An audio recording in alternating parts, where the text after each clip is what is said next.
Bienvenidos a esta exposición sobre el reformismo ilustrado. En esta visita podréis hacer un recorrido por todo lo que supuso la aparición de esta nueva corriente. A lo largo de toda la visita podréis conocer a los personajes y hechos históricos europeos y españoles más relacionados con la implantación de esas nuevas ideas. En esta primera sala, encontraréis los retratos de los monarcas europeos que más se identificaron con el ideal del reformismo ilustrado. En la sala número 2, podréis sumergiros de manera más profunda en aquellos personajes que contribuyeron al conocimiento y difusión de las ideas ilustradas en la época. A partir de la tercera sala, el contexto cambia del europeo al español. Aquí, conoceréis un poco más sobre cómo estas ideas llegaron a España y quiénes fueron los artífices de ello. Esta cuarta sala está dedicada al gran monarca español que se identificó con el reformismo ilustrado, Carlos III. Podréis ver los elementos más importantes de su reinado, desde su infancia hasta su etapa de madurez como rey. En esta quinta y última sala se exponen cuáles fueron las consecuencias del reformismo ilustrado, narrando algunos de los acontecimientos de mayor relevancia a nivel internacional y el impacto que tuvieron en España, especialmente durante el tiempo de reinado de Carlos IV y la complicada situación de su gobierno. El reformismo ilustrado surgió en Europa durante el siglo XVIII, en un contexto marcado por el auge de la Ilustración, movimiento intelectual que promovía la razón, la educación y las reformas como herramientas para el progreso de la sociedad.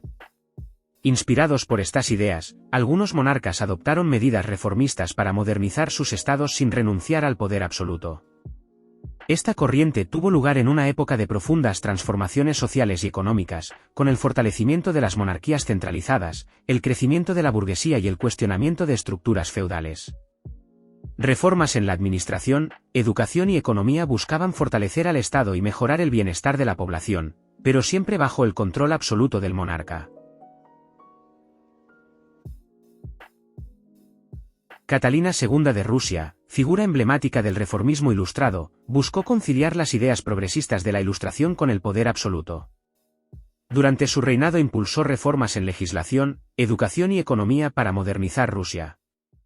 Inspirada por filósofos como Voltaire y Diderot, convocó en 1767 una comisión legislativa para elaborar un nuevo código basado en la igualdad ante la ley, aunque los resultados fueron limitados. Fomentó la educación y la creación de instituciones, pero su política también fue contradictoria. La rebelión de Pugachov la llevó a reforzar la servidumbre y su política exterior expansionista priorizó el poder sobre los ideales ilustrados. Catalina representa las tensiones del reformismo ilustrado progresista, pero con control absoluto. Este retrato, realizado por Fyodor Rokotov, captura la majestuosidad de la emperatriz, reflejando su imagen como una monarca poderosa y sabia que representaba tanto las luces como las sombras de su reinado.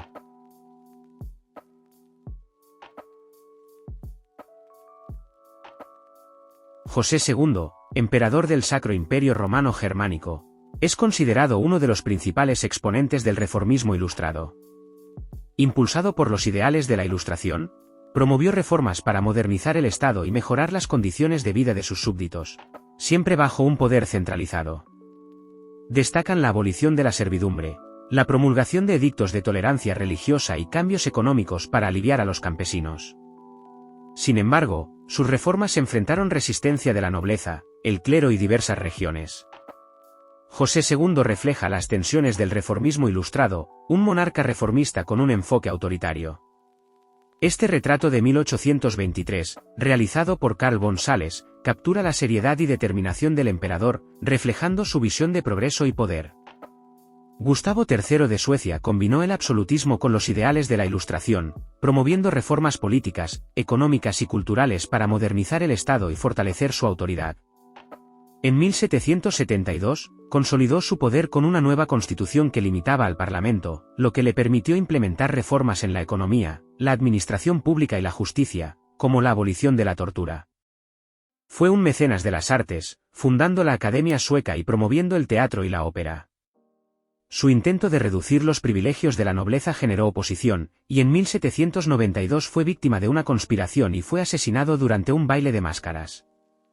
Este retrato de Alexander Roslin, con el brazalete de la libertad, simboliza su compromiso con el progreso ilustrado y su visión de un monarca reformista. José I de Portugal, rey durante un periodo de grandes transformaciones, gobernó bajo la influencia de su primer ministro, el marqués de Pombal, y encarnó los principios del reformismo ilustrado. Tras el terremoto de Lisboa de 1755, se emprendió una profunda transformación de la capital y una serie de reformas para modernizar el Estado, incluyendo la reorganización administrativa, el fomento de la educación y el comercio y la eliminación de privilegios tradicionales. Sin embargo, sus reformas enfrentaron resistencia de la nobleza, el clero y diversas regiones. José II refleja las tensiones del reformismo ilustrado, un monarca reformista con un enfoque autoritario. Este retrato de 1823, realizado por Carl von Sales, captura la seriedad y determinación del emperador, reflejando su visión de progreso y poder.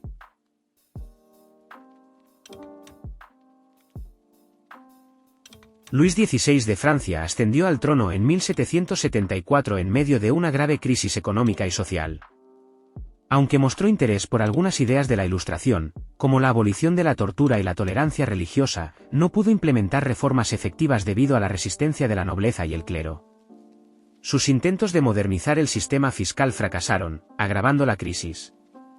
En 1789, la Revolución Francesa puso fin al absolutismo, y aunque aceptó una monarquía constitucional, su intento fallido de fuga en 1791 y su relación ambigua con potencias extranjeras aumentaron la desconfianza. Depuesto y arrestado en 1792, fue guillotinado en 1793, simbolizando el colapso de la monarquía. El retrato de Luis XVI, realizado por Antoine-François Secaillet, captura su figura solemne, reflejando la tragedia de su reinado y su trágico destino.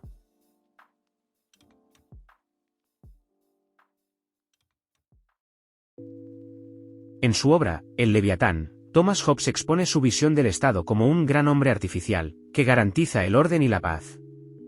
A raíz del caos de la Guerra Civil Inglesa, sostiene que en el estado de naturaleza, los seres humanos viven en constante conflicto.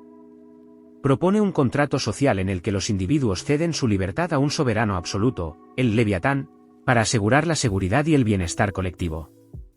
En el espíritu de las leyes, Montesquieu propone un modelo de gobierno basado en el equilibrio y la moderación, cuestionando la monarquía absoluta. Analiza las leyes como reflejos de las características culturales, sociales y geográficas de cada sociedad. Su teoría sobre la separación de poderes se convierte en una base fundamental para los sistemas democráticos modernos. En su ensayo, Voltaire introduce la historia comparada, destacando no solo a reyes y batallas, sino las costumbres y manifestaciones culturales de diversos pueblos, incluyendo India, China y el mundo islámico. Su enfoque racional y crítico promovió la idea de juzgar las civilizaciones por sus aportes a la humanidad, no por su conformidad con la tradición cristiana europea. Esta obra marca un cambio en la forma de abordar la historia, ampliando la visión más allá de Europa. En el contrato social, Rousseau propone una sociedad justa basada en la libertad y la igualdad, desafiando el poder monárquico. Aboga por una legitimidad política basada en el consentimiento de los gobernados y la voluntad general. Según Rousseau, aunque la sociedad ha corrompido la libertad natural, el contrato social permite alcanzar la libertad civil al renunciar a intereses individuales en favor del bien común. William Herschel fue un astrónomo alemán famoso por descubrir el planeta Urano en 1781, inicialmente confundido con una estrella debido a su débil brillo. Además, hizo importantes contribuciones al estudio del cielo profundo, descubriendo asteroides, cometas, estrellas binarias y nebulosas, y creando el primer mapa de la Vía Láctea. También construyó avanzados telescopios, como el 40 pies, fundamentales para sus investigaciones.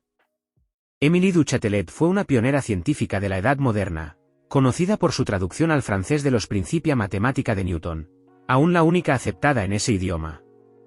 En 1740, publicó anónimamente en Institutions de Physique, una obra influenciada por el cartesianismo que busca una filosofía natural unificada, abordando temas como Dios, el espacio, la materia y las leyes de la naturaleza, y rechazando la atracción gravitatoria como propiedad esencial de la materia. Antoine Lavoisier, considerado el padre de la química moderna, revolucionó la ciencia con el método cuantitativo y la teoría de la oxidación, demostrando que los cuerpos ganan sustancia al combinarse con oxígeno.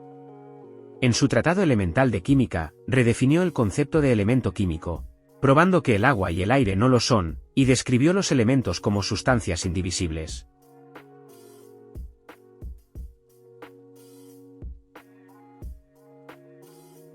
Pedro Rodríguez Campomanes, nacido en 1723, fue un destacado abogado y reformista español que, a través de su ascenso profesional, llegó a ser ministro del Consejo de Hacienda. Influyente durante los reinados de Fernando VI, Carlos III y Carlos IV, contribuyó a las reformas del gobierno y fue un importante miembro de la Real Academia de la Historia. Además, fue académico y director de esta institución, y su figura fue inmortalizada por Francisco Valleu en este retrato, que resalta su erudición y la importancia de sus reformas. Gaspar Melchor de Jovellanos, nacido en 1744 en Gijón, fue un importante reformista ilustrado en la corte de Carlos III, influenciado por autores como Voltaire y Rousseau. Defensor de reformas en los ámbitos económico, político y cultural, alcanzó una destacada posición en la Real Academia de la Historia y otras instituciones. Goya logró capturar su intelecto y carácter en este magistral retrato. Su informe sobre la reforma agraria en España propuso medidas como la desamortización y la venta de tierras baldías para mejorar la productividad agrícola, aunque sus ideas enfrentaron resistencias y tuvieron escasa implementación. Gregorio Mayans y Siscar, nacido en Valencia a finales del siglo XVII, fue un destacado jurista e intelectual ilustrado. Formado en filosofía y derecho, trabajó como bibliotecario real y observó la realidad de España en comparación con Europa, reconociendo el atraso del país en ciencias y letras. Defendió la necesidad de enfrentar los problemas nacionales en lugar de exaltar valores obsoletos. Su gran contribución al pensamiento ilustrado fue recogida en este retrato de Louis Michel Van Loo, destacándolo como un intelectual clave de su tiempo.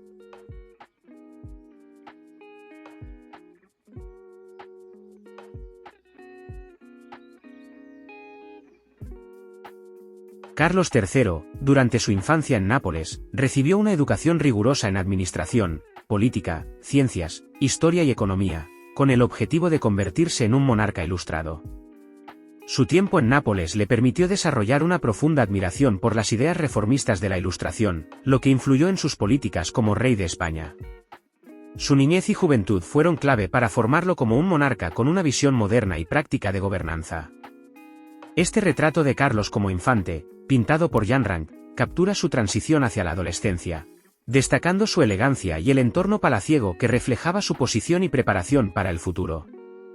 En esta obra, La maja y los embozados, Goya presenta una escena en la que una mujer desnuda, la maja, aparece en una postura provocativa, mientras varios hombres están parcialmente cubiertos. Esta imagen simboliza el descontento social que provocó el motín de Esquilache, donde el pueblo se rebeló contra las reformas que amenazaban su identidad y libertad. Goya, conocido por su crítica a la corrupción y las tensiones entre clases sociales, refleja estas tensiones en esta obra.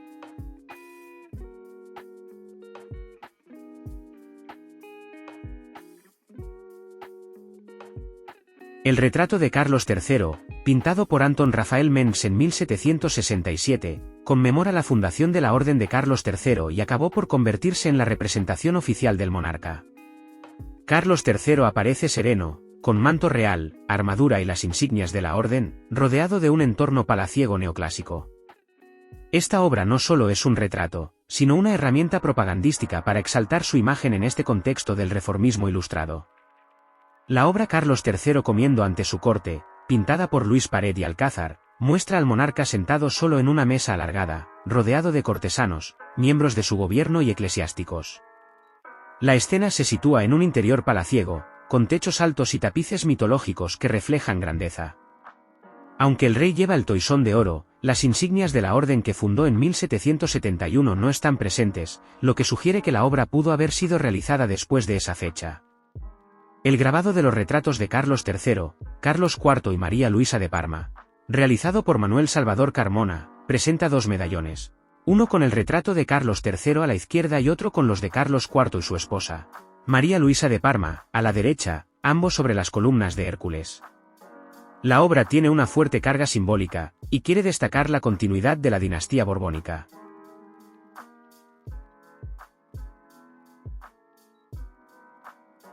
A pesar de los avances que planteó el reformismo ilustrado, también generó un gran descontento por no tener en cuenta a las clases populares. Este descontento contribuyó a movimientos como la Revolución Americana y la Revolución Francesa, que luchaban por la libertad y la igualdad. Este grabado de Jean-Baptiste Layeman y este cuadro de Archibald Willard representan muy bien esos deseos de libertad.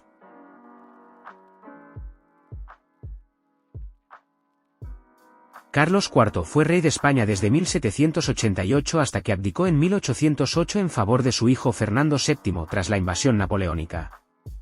Hijo de Carlos III, su reinado estuvo marcado por una gran influencia de su esposa, María Luisa de Parma, y de sus ministros. Aunque inicialmente apoyó reformas ilustradas, su gobierno se debilitó por las tensiones internas y las presiones externas, especialmente con Francia. Su reinado quedó muy marcado por la gran inestabilidad política y económica.